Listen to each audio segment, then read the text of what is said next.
Quando se fala em catástrofes naturais, as pessoas geralmente pensam em terremotos, tornados ou tsunamis. No Brasil, esses tipos de desastres não são comuns. Porém, todos os anos, simples chuvas acarretam em grandes catástrofes, nas quais os menos favorecidos são os mais prejudicados.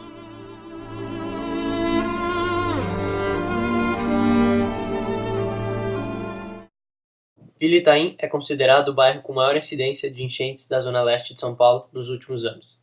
Na verdade, o que ocorre é um processo natural em que o rio Itaim recebe uma quantidade de água maior que sua capacidade de comportá-la, transbordando e causando enchentes.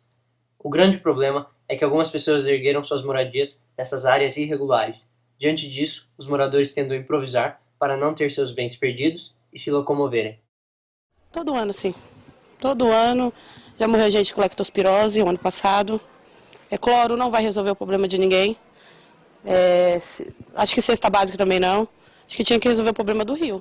Enquanto medidas eficientes não são tomadas, o governo realiza meios paliativos para amenizar os problemas. Limpeza de bueiros, que nós fazemos desde o início do ano, das galerias, o desassoreamento do rio Tietê, que vem sendo feito, o desassoreamento do córrego Itaim, que é aqui ao lado, então nós fazemos a limpeza manual e a limpeza mecanizada do córrego Itaim. Aqui há a necessidade também de outras obras.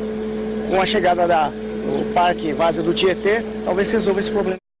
A ideia do governo é desapropriar a área de Vila Itaim e transformá-la em um grande parque. Para tanto, a prefeitura paga com o auxílio de aluguel de R$ 300 mensais por 6 meses para as pessoas que deixarem o local, mas não é suficiente. Em visita ao bairro, Gilberto Kassab, o prefeito de São Paulo na época, afirmou que o parque traria muitos benefícios à qualidade de vida das pessoas, pois lá seria possível realizar atividades de lazer, além de promover a recuperação do meio ambiente e resgatar a autoestima dos cidadãos, que iriam morar em um bairro muito mais bem cuidado, e com isso a prefeitura fazendo sua parte. O prefeito afirmou sair muito feliz dessa vistoria. Em poucas semanas, o parque nessa primeira parte estaria concluído e a licitação da segunda etapa em andamento, para que a prefeitura pudesse até o final do ano concluir a obra. A visita ocorreu em 2008 e a obra ainda não foi concluída, provando que depois de 5 anos, mesmo com a troca de governos, a ineficiência do Estado ainda prevalece.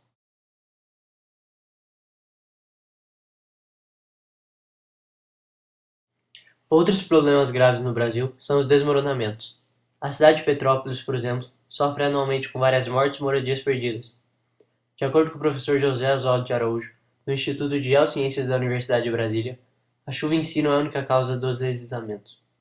A ocupação de áreas de risco com falta de planejamento, a falta de fiscalização de moradias e a remoção da vegetação nativa também são determinantes para essas catástrofes. A ocupação humana desorganizada e a remoção da vegetação deixam o solo mais vulnerável à infiltração de água, ultrapassando o limite de saturação do solo, causando assim os desabamentos. Por ocorrerem deslizamentos todos os anos, é possível perceber o descaso das autoridades com o fato. O governo do estado não tem o direito de explicar-se com o argumento de falta de verbas, pois Rio de Janeiro é o estado que mais recebe recursos do governo federal para a prevenção contra desastres naturais, tendo recebido somente no ano passado o valor de 242 milhões de reais. Logo, é possível entender que o maior problema não é a chuva, e sim o descaso do Estado em relação às regiões de áreas de risco. Nós vivemos numa sociedade extremamente desigual. Parte da população ela é expulsa para fora da cidade. Qual é essa parte? Belém é mais de 50% da população.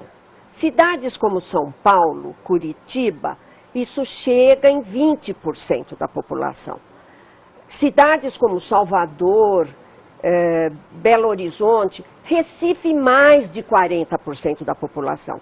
Essa população que não entra na cidade formal, legal, que vai lá morar nos lugares adequados, que são aqueles lugares onde você não tem risco de desmoronamento, as construções são bem feitas, essa população vive em constante risco. Um deles é o de desmoronamento nas épocas de chuva, o outro é de enchentes. E a questão central está no acesso à terra legal, à terra urbana. A cidade é um ponto de disputa fortíssimo nesse sentido. Uma outra causa para que o grande número de tragédias não diminua é a omissão por nossa parte. Sempre sentimos um certo remorso ao ouvir destes desastres, mas nada fazemos. Se a população saísse de sua zona de conforto, tentasse agir em prol das pessoas que sofrem com este problema, este, se não fosse completamente resolvido, seria ao menos minimizado, diminuindo o sofrimento das pessoas afetadas. O povo sempre tenta culpar o governo por estes problemas, mas como não age, não tem esse direito, pois como Mário Sérgio Cortella afirmou em seu livro Política para não ser idiota, os ausentes nunca têm razão. Existem alguns poucos casos de voluntários que se mobilizam, mas muitas vezes desprovidos de técnica e recursos, fazendo com que essa ajuda pareça em vão. Portanto, a situação deve ser resolvida em conjunto entre a sociedade e o Estado, pois sozinhos os problemas pouco seriam resolvidos. Um meio de evitar esses desastres é a plantação de árvores nas encostas de morros, porque as raízes dessas árvores absorvem a água das chuvas e contêm a terra destes, evitando desabamentos. Para evitar enchentes é necessária a implantação de cabeceiras em rios que ampliam o volume de água que o rio pode suportar, eliminando assim possíveis alagamentos de áreas próximas. Mas não é só no Brasil que ocorrem esses desastres. Os Estados Unidos, por exemplo, mais especificamente no estado do Havaí, sofre com a mesma situação de desabamentos e enchentes desde a década de 1960. No entanto, o estado tomou medidas efetivas para evitar ou minimizar parte desses desastres. Uma tecnologia de mapeamento batimétrica foi desenvolvida pela Marinha, utilizando um sonar e posteriormente uma tecnologia de laser, a qual escaneia o solo, identificando áreas de possíveis tragédias. Na imagem, está sendo efetuada a análise do solo de uma represa, que costumeiramente são áreas com grandes tendências a desastres, pois é um espaço onde há grandes fluxos hídricos. Outras possíveis medidas que o governo pode tomar frente às enchentes e desabamentos podem ser a fiscalização de áreas de risco, evitando assentamento de pessoas, a elaboração de um plano de evacuação com um sistema de alarme, treinamento de moradores para saberem o que fazer em situações de perigo e uma indicação em quais áreas estão seguras para a construção de moradias.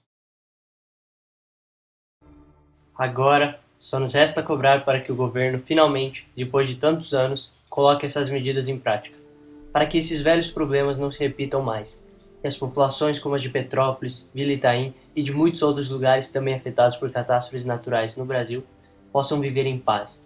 Sendo isso realizado, a população talvez finalmente tenha o que sempre prezou: segurança e melhores condições de vida.